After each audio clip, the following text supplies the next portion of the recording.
حضرت ابو ہریرہ رضی اللہ تعالی عنہ سے مروی ہے کہ حضور نے ارشاد فرمایا، قیامت کے دن لوگ اپنے پسینوں میں ڈوبے ہوئے ہوں گے، یہاں تک کہ 70 گز زمین تک لوگوں کا پسینہ ہوگا۔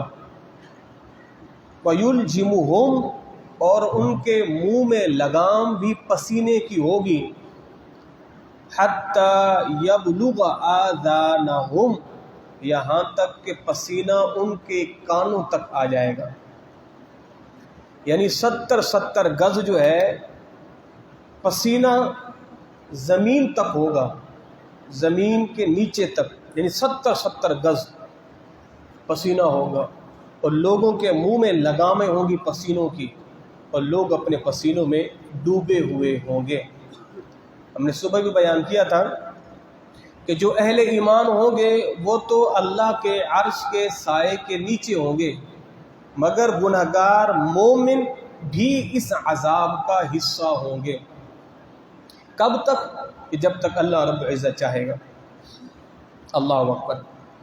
اگلی حدیث طیبہ حضرت ابو ہریرہ سے مروی ہے، آپ فرماتے کننا مع رسول اللہ، ہم اللہ کے رسول کے ساتھ تھے، اذ سمع وجبتن، کہ ہم نے ایک زوردار ایک آواز سنی کہ جیسے دھڑم سے کوئی چیز اوپر سے نیچے گرتی ہے۔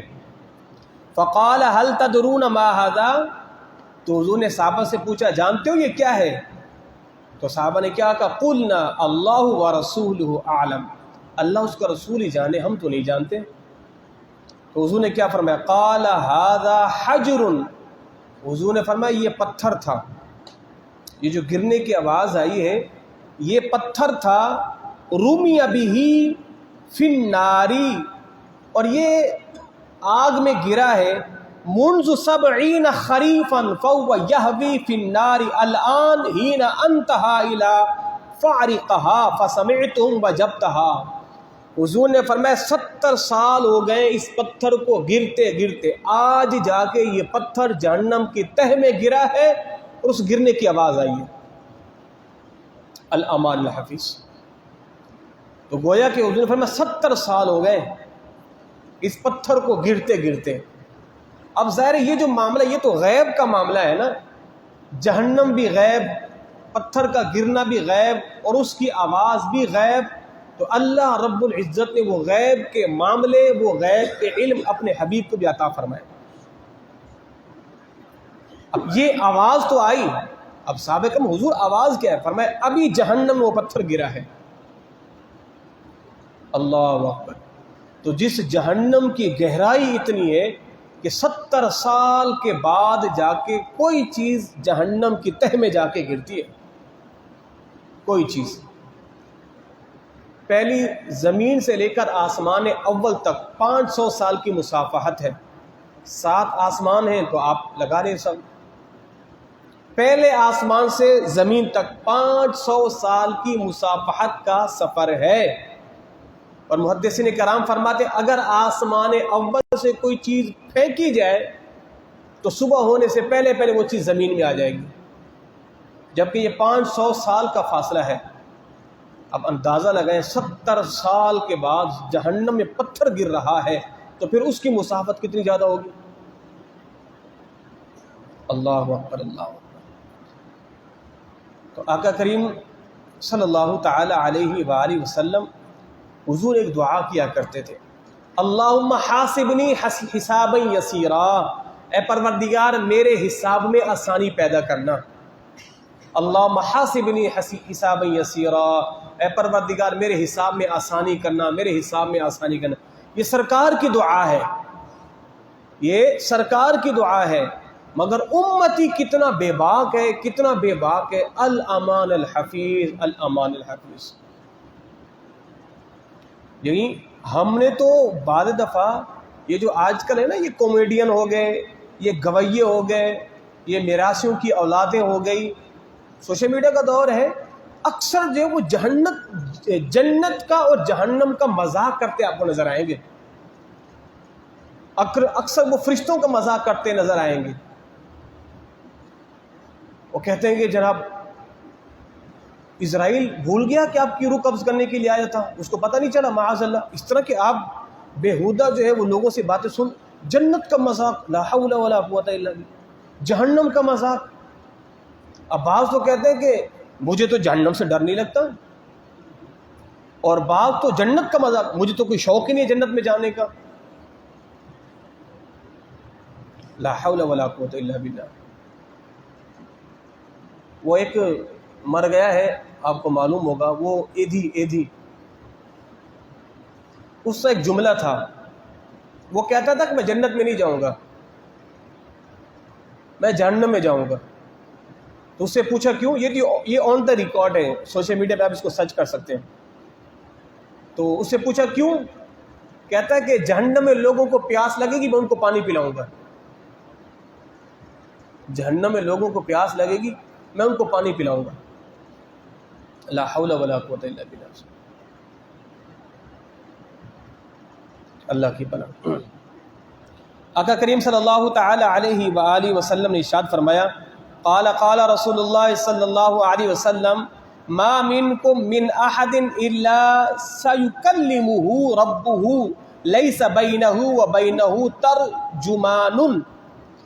حضور نے ارشاد فرمایا کہ تم میں سے ہر ایک بندہ رب سے ہم کلام ہوگا بغیر کسی ترجمان کے، بغیر کسی ٹرانسلیشن کے، بغیر کسی مترجم کے۔ آپ رب سے خود ہم کلام ہوں گے، آپ سے رب خود کلام کرے گا۔ اور میری اور آپ کی زبان کیا ہوگی؟ عربی۔ مرنے کے بعد ہماری زبان عربی شروع ہو جائے گی، قبر کے اندر سوال و جوابات عربی، حشر کے دن میں زبان عربی، جنت میں جنتیوں کی زبان عربی، رب کا بندے سے کلام عربی۔ حضور نے ارشاد فرمایا کہ میں بھی عربی، قرآن بھی عربی، اور اہل جنت کی زبان بھی عربی۔ تو رب خود ہم کلام ہوگا، خود رب خود کلام کرے گا، کوئی مترجم فرشتہ نہیں ہوگا جو ٹرانسلیٹ کرے، رب خود کلام کرے گا۔ اللہ اکبر۔ اور پھر حضور نے، اچھا آگے روایت آ رہی ہے، اب اس روایت کے اندر کیا ہے؟ حضور نے ارشاد فرمایا فَيَنْظُرُ أَيْمَنَ مِنْهُ فَلَا يَرَى إِلَّا مَا قَدَّمَ۔ بندہ اپنی سیدھی جانب کیا دیکھے گا؟ وہی جو اس نے آگے بھیجا تھا، اپنے اعمال کو سیدھی جانب دیکھے گا۔ وَيَنْظُرُ أَشَامَ مِنْهُ فَلَا يَرَى إِلَّا مَا قَدَّمَ، اور الٹی جانب بھی اعمال، یعنی سیدھی جانب بھی اس کے اعمال اور الٹی جانب بھی اس کے اعمال۔ اب آگے کیا ہوگا؟ وَيَنْظُرُ بَيْنَ يَدَيْهِ فَلَا يَرَى إِلَّا النَّارَ، اور اپنے آگے آگ دیکھے گا، آگے جہنم، دائیں بھی اعمال بائیں بھی اعمال، اور پیچھے فرشتے ہوں گے۔ تلقا وجہہ، بچو آگ سے، وَلَوْ بِشِقِّ تَمْرَةٍ، اگر ایک کھجور کے ٹکڑے کے ذریعے ہی تمہارا بچنا ممکن ہو تو بچو۔ کیا مطلب ہے؟ اگر ایک کھجور کا ٹکڑا بھی تمہیں صدقہ کرنا پڑ جائے تو وہ بھی صدقہ کر ڈالو، یعنی ایک کھجور کے ٹکڑے پہ اگر تمہیں ایک چھوٹی سی نیکی مل رہی وہ بھی لے لو، کسی نیکی کو حقیر نہ جانو، بچو اس آگ سے، اگرچہ کھجور کا ایک ٹکڑا ہی کیوں نہ ہو۔ ہاں، اس بڑی آگ سے چھوٹے صدقے سے آپ بچ سکتے ہیں۔ حضور نے فرمایا کہ صدقہ جو ہے وہ بندے کا ایک آنسو بھی جو ہے نا وہ جہنم کی بڑی آگ کو بجھا سکتا ہے، ایک آنسو۔ یہاں تو چھوٹی سی آگ پر بڑی بڑی جو ہے وہ گاڑیاں جو ہے نا وہ آگ بجھانے وہ بھی قابو نہیں پا سکتی، مگر جہنم کی دہکتی آگ کو آپ کا ایک چھوٹا سا مکھی کے سر کے برابر آنسو بجھا دے گا۔ اللہ اکبر، اللہ اکبر۔ تو کیا فرمایا؟ بچو آگ سے۔ اب اگلی حدیث پاک سنیے گا، وَعَنْ أَبِي ذَرٍّ قَالَ قَالَ رَسُولُ اللَّهِ صلی اللہ علیہ وسلم۔ میں کبھی کبھار سوچتا ہوں نا، ہمارے ہاں کچھ لوگ ہیں نا، وہ جب بیانات کا سلسلہ ہوتا ہے نا، ادھر ادھر کی باتیں اتنی وہ ایک حدیث ہوتی نہیں ہے، یہ بھری پڑی ہے بھائی، حدیثیں بھری پڑی ہیں، کوئی بیان تو کرے۔ ابھی میں صرف خالی حدیثیں پڑھ رہا ہوں، میں اپنی کوئی وضاحت بیچ میں زیادہ ایڈ ہی نہیں کر رہا۔ وجہ کیا ہے؟ ہمارے یہاں یہ چیزیں بیان ہی نہیں کی جاتی. ہمارے ہاں جناب اتنی کہانیاں، اتنے قصے بیان کیے جاتے ہیں، اللہ کی پناہ، اللہ کی پناہ. اور آپ ڈھونڈتے رہیں وہ ملتے ہی نہیں ہے، وہ قصے ہے کہاں. آپ بیان کریں احادیث طیبہ، قرآن بیان کریں، قرآن کو پڑھ کے سنائے نا لوگوں کو. اب پھر لوگ آتے ہیں جی مولوی صاحب ہمارے لوگ تو بس وہ قصے کہانیاں، وہ ایسی باتیں بس سن کے الامان حفیظ. تو قوم کا بھی ذوق نہیں ہے نا بھائی، قوم کا ذوق ہونا چاہیے نا بھائی. مثال کے طور پر میں اگر ایک جمعہ پڑھا رہا ہوں، 4 جمعوں سے ایک ہی عنوان لے کے بیٹھا ہوں، ایک ہی چیز بیان کیے جا رہا ہوں، ایک ہی قصہ بیان کیے جا رہا ہوں، قوم بھی بہری گونگی بنی بیٹھی تو مجھے بھی کوئی پرواہ نہیں ہے. قوم کا حق بنتا ہے نا، قوم آ کے کہے مولوی صاحب ہم اتنے جلدی آ کے بیٹھتے ہیں، کوئی قرآن کی بات کرے، کوئی حدیث کی بات کرے، کوئی مسائل سکھائیں، کوئی ڈھنگ کی بات تو سنائیں. ایک ہی چیز 4 جمعوں سے لے کے بیٹھے ہوئے ہیں. جب قوم بھی نہیں بولتی مولوی صاحب کہتے ہیں موجہ پھر تو قوم کو بیدار ہونا چاہیے نا، قوم کو بیدار ہونا چاہیے. قوم خود کہے مولوی صاحب آپ ذرا دین کی بات کریں، آپ ہمیں مسائل سکھائیں، آپ ہمیں احادیث طیبہ پڑھ کے بتائیں، آپ ہمیں قرآن کا ترجمہ تفسیر و تشریح کر کے سنائیں، ہم سننا چاہتے ہیں. جب قوم کھڑی ہو جائے گی تو مولوی صاحب بھی 14 طبق روشن ہوگی. نہیں بھائی اب تو قوم بیدار ہو گئی ہے، قوم سننے کو مانگ رہی ہے. پھر مولوی صاحب کو اگر صحیح رات بھی لگ جائے تو تیاری کرنی پڑے گی. بھائی قوم کو جو سنانا ہے، قوم سنتی نہیں ہے. مولوی صاحب کو معلوم ہے جمعے کو 5 منٹ رہیں گے، سارے حاجی صاحب آستینے چڑھاتے ہوئے، سر پہ ٹوپے رکھتے ہوئے، چلو بھی ٹائم ختم ہو گیا. تو مولوی صاحب اس بیچارے بلا وجہ کیوں سر جو وہ دماغ میں پورا ہفتہ مارتا رہے، تیاری کرتا رہے. مگر ہمارے یہاں الحمدللہ یہ ہے کہ قوم قدر بہتر ہے، سننے کا ذوق اور شوق رکھتی ہے.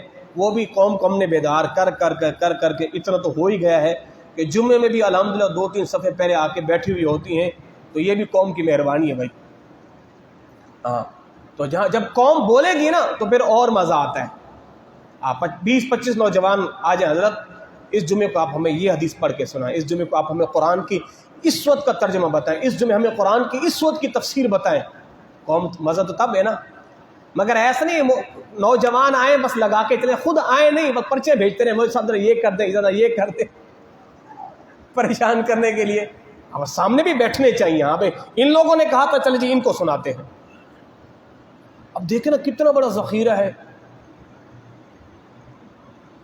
میں بڑی عجیب بات ہے وہ، بلکہ وہ ہمارے ایک بیٹھے ہوئے کاشف صاحبی گروپ کے اندر میں نے ایک حدیث سینڈ کی تھی، جو حضرات ہمارے ساتھ ہیں واٹس ایپ کے اندر، کہ آقا کریم صلی اللہ تعالی علیہ وآلہ وسلم کی حدیث ہے. حضور نے فرمایا کہ بندہ جب دونوں انگلیاں نا اپنی کانوں میں ڈالتا ہے نا، تو دونوں انگلیاں ڈالو اور پھر نکالو. نکلنے میں اپنا انگلیاں ڈالنے میں جو آواز پیدا ہوتی ہے نا، تو یہ جو آواز ہے نا، یہ آواز حضور نے ارشاد فرمایا یہ آواز یہ حوض کوثر کی نہر کی آواز ہے. یعنی جس طرح ظاہر کوئی نہر چل رہی ہوتی ہے نا، تو نہر میں آوازیں بھی تو آتی ہیں نا. جب لہریں آتی ہیں، ہچکولے آتے ہیں، تو نہروں سے آوازیں تو آتی ہیں. تو حضور نے فرمایا کہ جب دونوں انگلیاں کانوں میں ڈال کے ان کو یوں دبایا جائے تو ایک کانوں میں آواز پیدا ہوتی ہے. فرمایا کہ یہ جو آواز ہے نا، یہ آواز ملتی جلتی ہے حوض کوثر کی نہر کی آواز کی طرح، نہر کی طرح. اب ظاہر یہ روایت میں نے فرسٹ ٹائم پڑھی تھی، میں نے اس سے پہلے یہ روایت نہیں پڑھی تھی.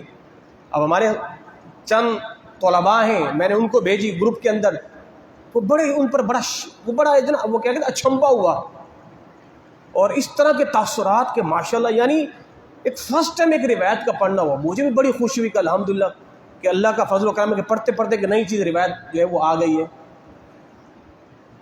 اللہ اکبر. چلیے آگے پڑھتے ہیں. وعن ابی ذر قال قال رسول اللہ صلی اللہ علیہ وسلم انی ارا ما لا ترون.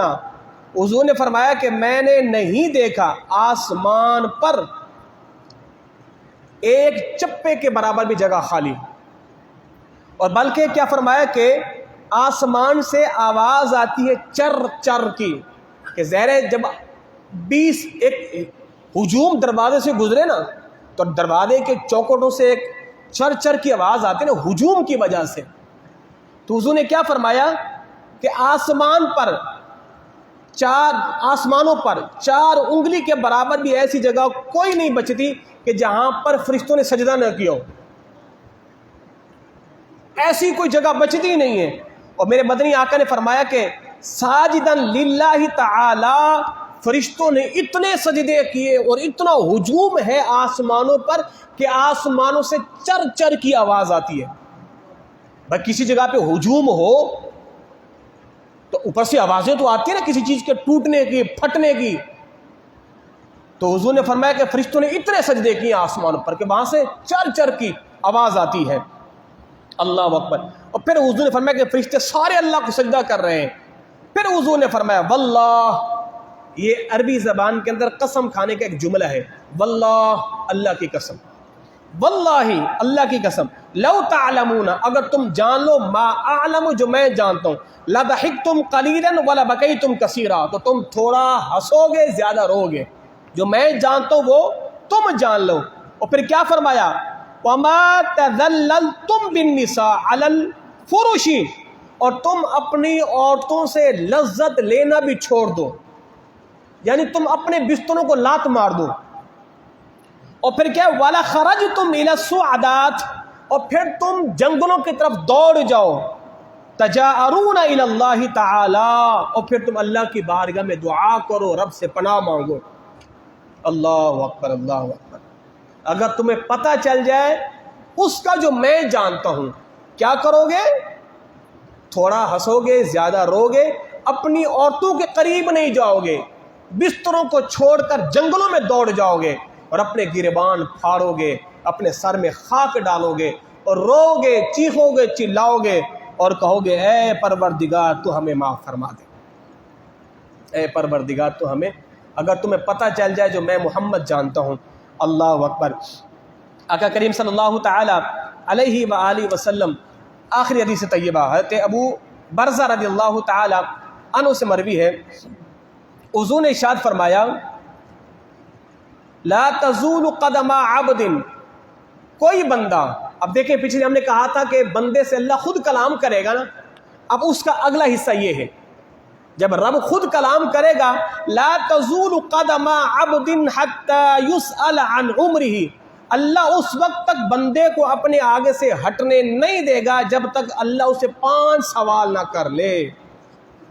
رب بندے کو ہٹنے نہیں دے گا جب تک 5 سوال نہ کر لے. پہلا سوال کیا ہوگا؟ ان عمرہ فیما افناہ، پہلا سوال عمر کے بارے میں. تم نے اپنی عمر کہاں گزاری ہے؟ اپنی عمر کو تم نے کہاں فنا کیا ہے؟ اپنی عمر کو تم نے کن علل تللوں میں گزار دی ہے؟ جوانی کا باغ پن تم نے کن گناہوں میں گزارا ہے؟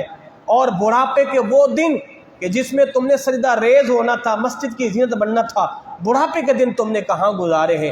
پہلا سوال عمر کے بارے میں ہوگا. ہاں، اگر آپ کی 60 سالہ عمر ہے تو اپنے 60 سالہ عمر کی تیاری کر لیں کہ آپ نے حساب کیا دینا ہے. اگر آپ کی 25 سال عمر ہے تو 25 سال کا جواب تیار کر لیں، ابھی سے آپ نے جواب کیا دینا ہے. اور دوسرا سوال کیا ہوگا؟ وَعَنْ عِلْمِهِ فِي مَا فَعَلَ، علم کے بارے میں، علم تم نے کہاں سے سیکھا اور اس علم پر عمل کیا کیا ہے. ہاں، تو یہ فرائض کا علم سیکھنا آپ پر ضروری ہے. نماز کا فرض علم آپ پر سیکھنا ضروری ہے. فرض قرات قرآن سیکھنا آپ پر لازم ہے. وضو کے مسائل، نماز کے مسائل، زکوٰۃ کے مسائل، تجارت کے مسائل، نکاح کے مسائل، طلاق کے مسائل آپ پر سیکھنا فرض ہے، آپ سیکھیں. تو دوسرا سوال علم کے بارے میں ہوگا. اور تیسرا وعن مالہ من این اکتسبہ وفیما انفقہ، تیسرا سوال مال کے بارے میں، کہاں سے کمایا، کہاں خرچ کیا. حلال طریقے سے کمایا تھا یا حرام طریقے سے خرچ کیا، تو کہاں کیا؟ فضول خرچی میں خرچ کیا، عیاشی میں خرچ کیا، گناہوں کے دھندوں میں خرچ کیا، کہاں خرچ کیا ہے؟ کمایا کہاں سے؟ حرام کمایا ہے، سود کھایا ہے، رشوت لی ہے، کسی کا گلا دبایا ہے. تیسرا سوال مال کے بارے میں ہوگا. اور چوتھا سوال ہوگا. اور 5واں سوال کیا ہوگا؟